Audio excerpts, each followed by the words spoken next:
Hi, Nisi. Welcome back to a little bite-sized Hinton Cast. How are you? I'm doing okay. Um, I'm sitting in front of my fan. It Yeah, is yeah, very yeah. hot today. Yeah, we're recording it on the hottest day of the year so far. Hopefully, the hottest day of the year in general. We'll see.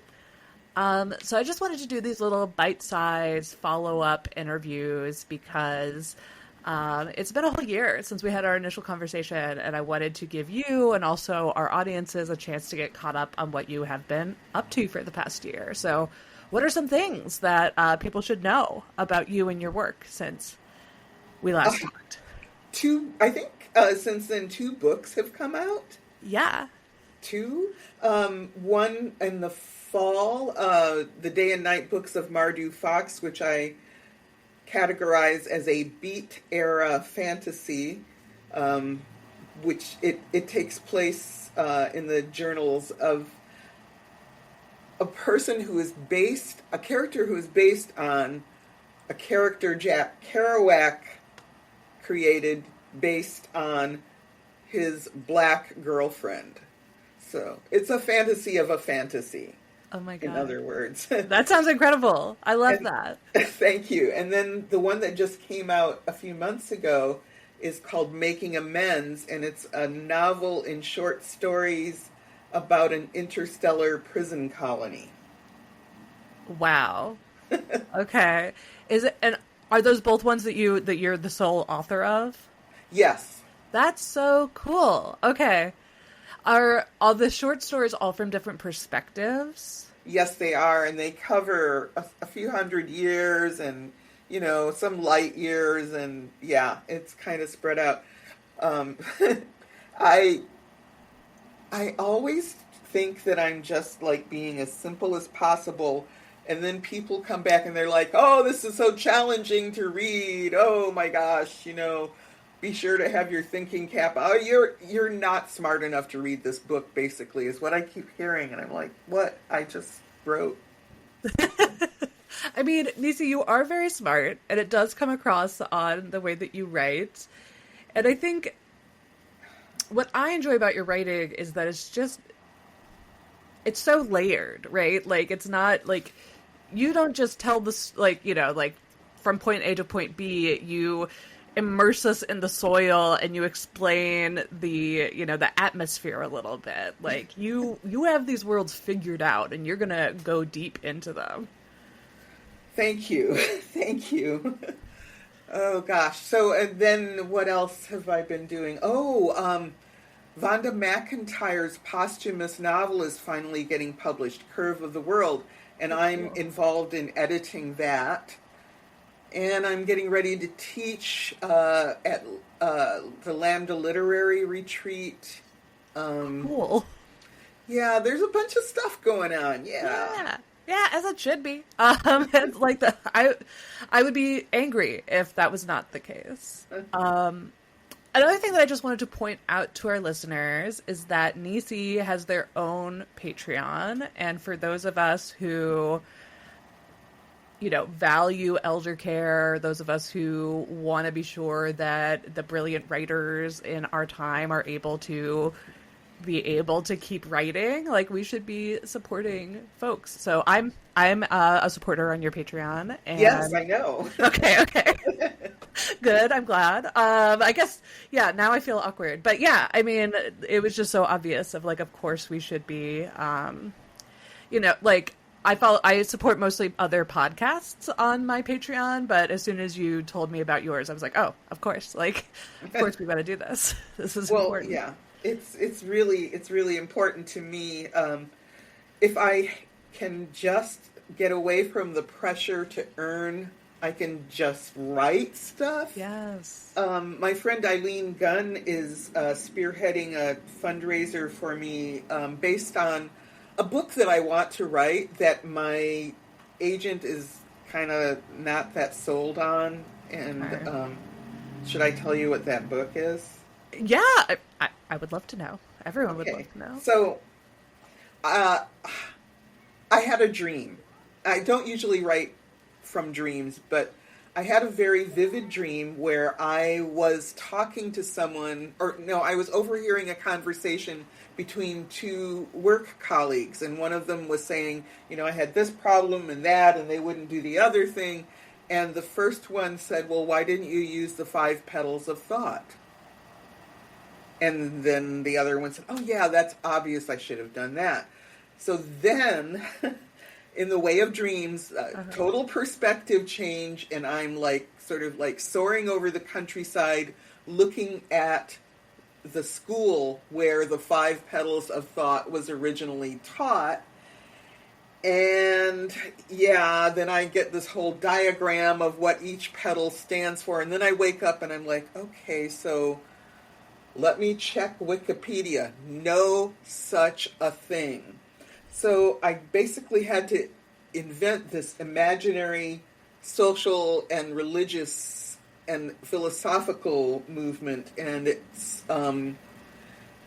starts in the Northeast, in the manufacturing enclaves of New England in the 18th century, and I've written a few stories explicating it. It's part of my Day and Night Books of Mardu Fox novel. Well, actually, that's a novella. And so what I want to do is make a self-help book that that is pretending that this thing is real. It's like a self-help book for the 5 petals of thought, which my agent is like, what? How am I supposed to sell that? How can she not sell sorry, I'm getting I was already with you. I was into the 5 petals of thought. I was so excited about ooh, I love that it's kind of coming from it seems like sort of a workers' rights background. Yes. That sounds so cool. And then you told me self-help book. I am confused about your agent. I feel like this book sells itself. That sounds incredible. Thank you. So that is what I'm trying to get the funding to launch into the world. Yes. I mean, I've worked on it a little bit. Actually, Timmy Duchamp, Aqueduct Press put out a book of fake Wikipedia articles, and there's a fake Wikipedia article that I wrote in there about the 5 petals of thought. Okay. No, that's okay. I will definitely have to check that book out too. There's something that is so exciting to me about the idea of fake Wikipedia articles. I'm obsessed. The idea of a self-help book based on a philosophy and I assume magic that doesn't exist. Sure. Yeah. Ooh, I love that. I am obsessed. Okay. So the fundraiser isn't ready yet, but people should be following you on Blue Sky, and then you're also on Instagram. Is there anywhere else that people can can be updated on this? Mostly Blue Sky, and it will be up in just a few days after we record this. So okay, great. Sometime in July. All right, so it will be up. Is it going to be a GoFundMe? Is it going to be a Kickstarter? I believe it's going to be a GoFundMe. Okay. I mean, I'm not doing it, so yeah. All right. Well, I will put it in the show notes of this micro episode. I will keep an eye out, and I will make sure that we have the correct link so that it should be easy for folks to do. And if you, like me, are dying to read the self-help book, it's, that's next step is we need to then put our money where our mouth is. Yeah, I think that's one of the really interesting things about living in this time of I think that's one of the really interesting things about living in this time of crowd-sourced media. And there's so many, I have so many anthologies on my tablet because, they came across my feed via Kickstarter, and I was like, yes, I do want to read a queer werewolf fantasy anthology. Yes, I do want to read a queer sci-fi, fantasy anthology. You have been publishing books for a minute, a little bit of time. What are the changes that you have seen in publishing, especially if you're willing to talk about it for folks who are historically underinvited to publish their work? Oh my gosh, it has been enormous, the changes that I have seen. I mean, at every level, we had to send paper manuscripts Yeah. in envelopes to submit stories. Wow. uh, and there was all the postage associated with that, and did somebody spill coffee on it and all that. There are so many outlets for short fiction. There are so many new small publishers, niche publishers, and I think that is part of what has made the people who are historically underinvited much more visible. Because, say, Rosarium Press, which is black owned, they publish a bunch of authors of color, not just black authors. Gulf states authors. It's amazing. And then there's self-publishing, which can be really good and can be kind of messed up. But I have friends who are doing that, and you don't need to be invited to publish your own stuff. You do it, and if you do it well, then people notice it, and you get some traction. Absolutely. Yeah, you can invite yourself. I love that. I Yeah. love that. Yeah. What do you have any sort of cautionary tales about self-publishing? I know recently something that was like a flame on TikTok is that there was a conference, like it was like billed as like a romance conference, and then like all of these like self-published authors like spent money on getting their books printed, spent money to get that stock to the location, paid for tables, and then Right. like no one was there. And so like that's something that I'm like, okay, that seems like a good like cautionary tale of like, make sure if you're going to go to a festival, make sure it's established, make sure that like it's something that like you have it, like if you're going to go to Geek Girl Con or Emerald City Comic Con, like that is something where that people are going to go to. What are some other things that you would tell authors to be wary of if they are going down the self-publishing road? Well, certainly you want to do that research stuff. And just in general, I would say if you're doing self-publishing, you need to be aware that you are doing everything. You are not just doing the writing. You are not just doing, putting together the physical book, getting the printer, getting the artist for the cover or interiors if you have those. You're not just marketing it. You are editing it. You are,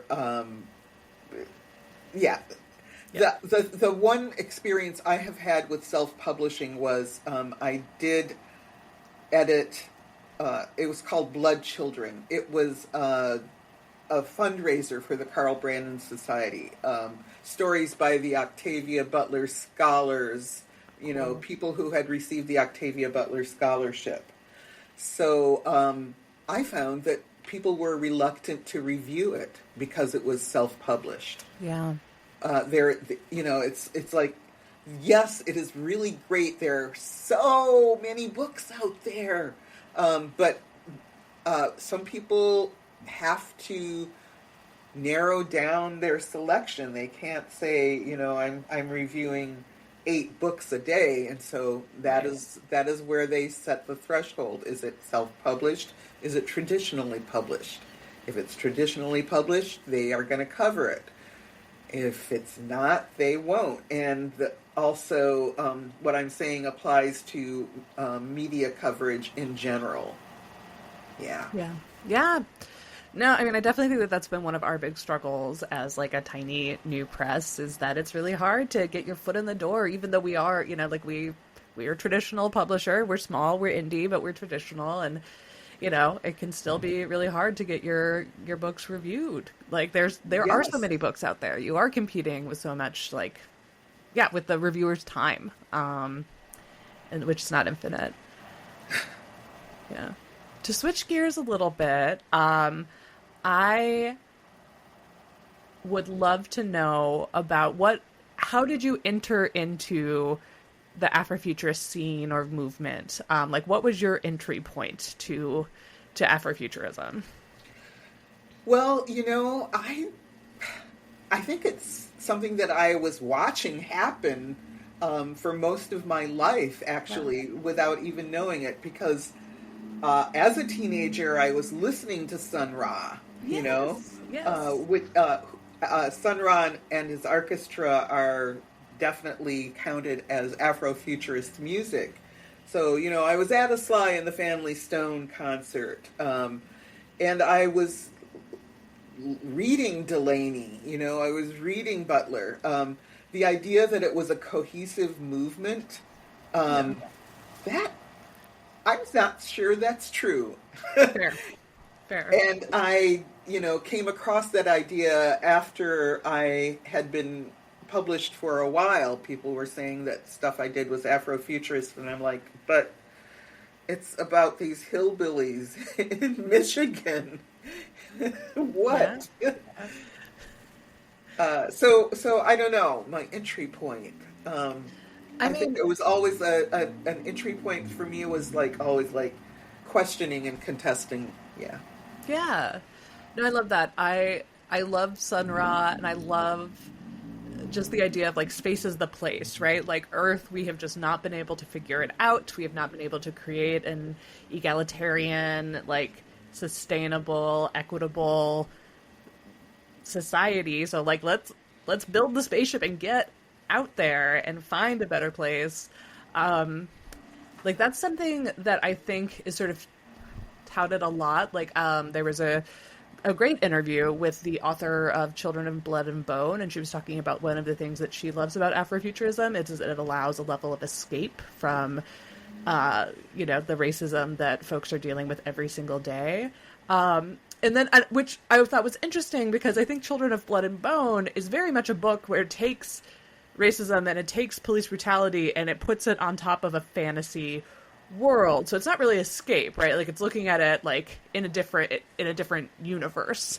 What do you think about, using racism as metaphor and using like, fantasy as a way to escape racism? Like, have you seen both? Do you see neither? Well, What? yeah, actually, I'm distracted because I'm thinking of something else Okay, about great. me and Afrofuturism. Please. Okay, so this is this is the kind of thought process that I had as a child. I decided, like Sun Ra, I decided I was from another planet.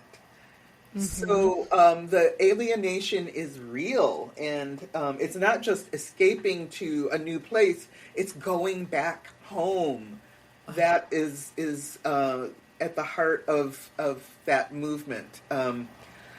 So yeah, I I always was telling people, yeah, I'm from another planet, and because I felt so different, so removed from mainstream culture.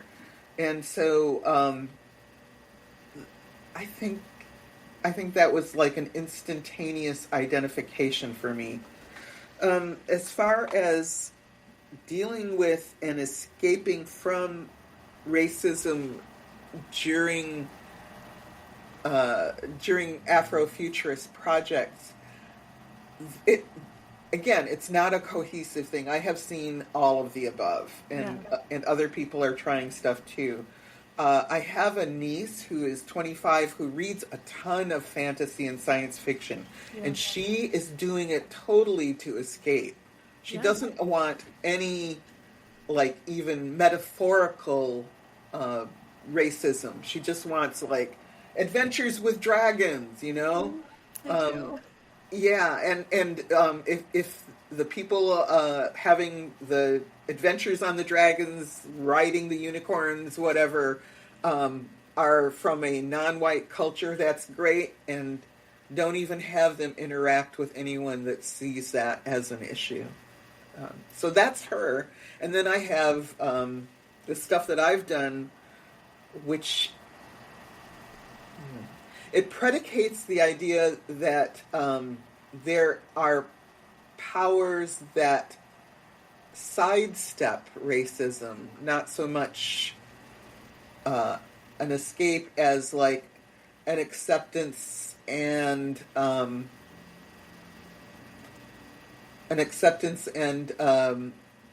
getting over it, getting Sure. around it. Yeah. Yeah, which is the project, right? Like you have to learn how to keep moving, even with these incredible barriers in your way. Yeah. Yeah. Thank you. Yeah, no, I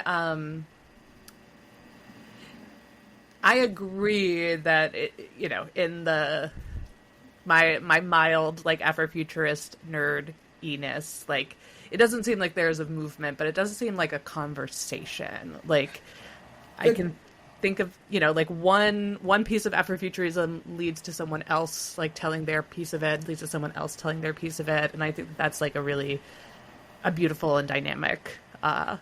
yeah, yeah, I think it's actually a traditional structure of some cultures, some African cultures, ways of telling stories. So there is,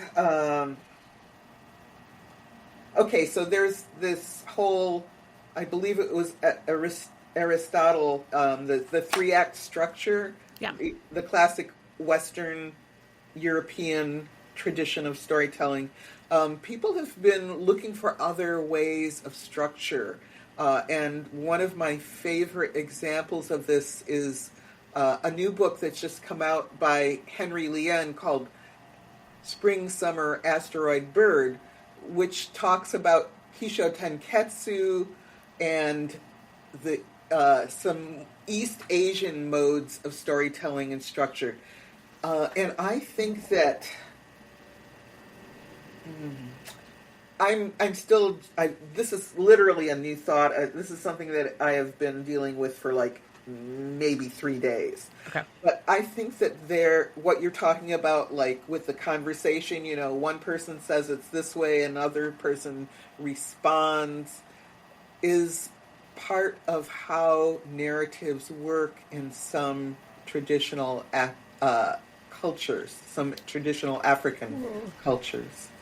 Yeah.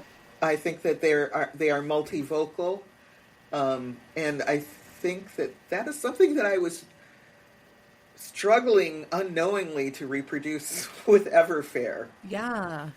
Yeah. No, that's very clear in Everfair. Like I want to say it's a chorus, but they're not all singing at once, right? Like it's a chorus of solos, and yeah, they are all in dialogue with each other. Yeah, and sometimes they know that, and sometimes they don't. And I would say there's counterpoint too, and there's dissonance and all that sort of stuff. But yeah, I need to find out more about that because my gut feeling is that this is a tried and true method of storytelling. Yes. No, for sure. I think, due to colonialism and white supremacy, we have these really restricted understandings of how you do anything and everything. And of course, there's more than one way to tell a story. Like, if you just, different people in your community are going to tell stories differently. So that is very exciting. And I will definitely be, what is the book called again? Spring, Summer, Asteroid, Bird. Cool. I will be checking that out. I'm really excited to see how this project of yours of figuring out different storytelling methods continues to evolve. I'm also, just to talk about our local legacy of Afrofuturism, in Seattle, and in particularly in Lake Forest Park, we were the last place where Octavia Butler lived. She was here for the last years of her life. Yeah. And you guys knew each other. And we're friends, we're colleagues, we're friends. Come on, can you be a colleague with a mountain? I mean, she always treated everyone as her equal. But That's come beautiful. on. Yeah. That is really beautiful. Yeah. do you have any good Octavia Butler stories, or what are things that you learned about, like surely you were reading her work before you met her as a person, and what did knowing her change for you and your understanding of her work?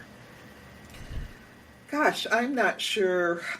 So I did a bunch of reading of Octavia's stuff and about her very quickly, a very short time before I met her.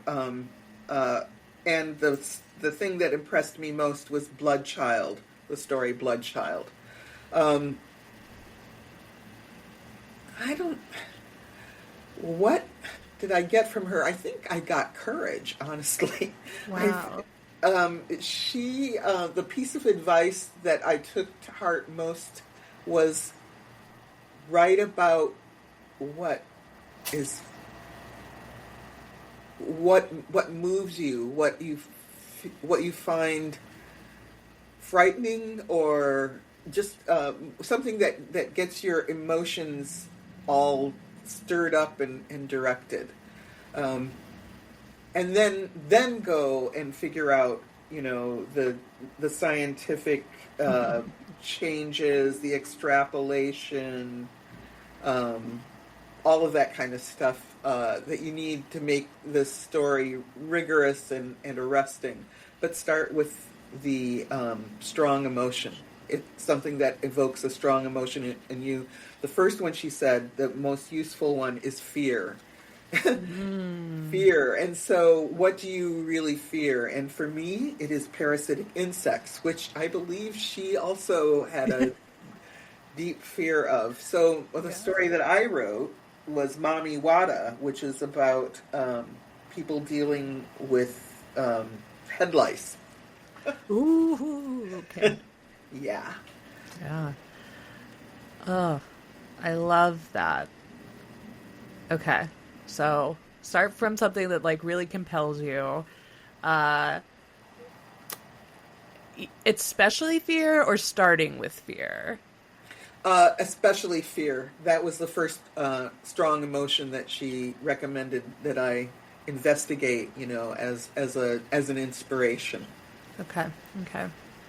All right. We can all learn from Octavia in all ways. So yeah, start writing from fear, y'all. Actually, I mean, it makes sense. Like, I think that there's something really, like, the way that you are both pulled by it, like you can't stop thinking about it, and also you're repulsed by it. Like, there's something really strong in that, like, sort of magnetism that's there. Yeah. Yeah. Okay. We are at time. I want to give you the rest of your day back, but I just want to thank you so much for talking to us initially. Thank you so much for doing this follow-up.